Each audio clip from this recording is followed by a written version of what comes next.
ఆ మధ్య ఎవరో చెప్పారు అధ్యక్ష, అల్లుడు గారి కట్నం తక్కువైందని అల్లరి పెట్టారట. ఆ కట్నం బ్యాలెన్స్ చేయడం కోసం విజయసాయి రెడ్డి గారు అల్లుడు కట్టబెట్టాడు 108.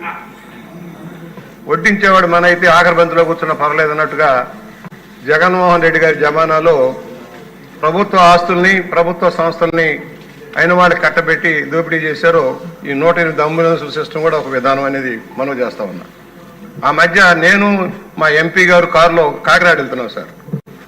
జిఎస్ఎల్ మెడికల్ కాలేజీకి ఇంకో 2 కిలోమీటర్లు ఉందనగా వేరే వాళ్ళ కారు వెళ్ళి ఒక రోడ్ క్రాస్ చేస్తున్న అమ్మాయి గుద్దుకుంది సార్.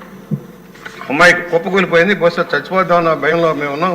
మేము కారు ఆపుకొని ఎంపీ గారు మేము దిగి వెళ్ళాం. అంబులెన్స్ కోసం ఫోన్ చేసాం సార్. 20 నిమిషాలు అయినా కూడా 2 కిలోమీటర్లు ఉన్న మెడికల్ కాలేజీ అందుబాటులో రాలేదు. 15 నిమిషాల దూరంలోనే ఉన్న రాజమండ్రి హెడ్ క్వార్టర్స్ హాస్పిటల్ నుంచి కూడా అంబులెన్స్ రాలేదు.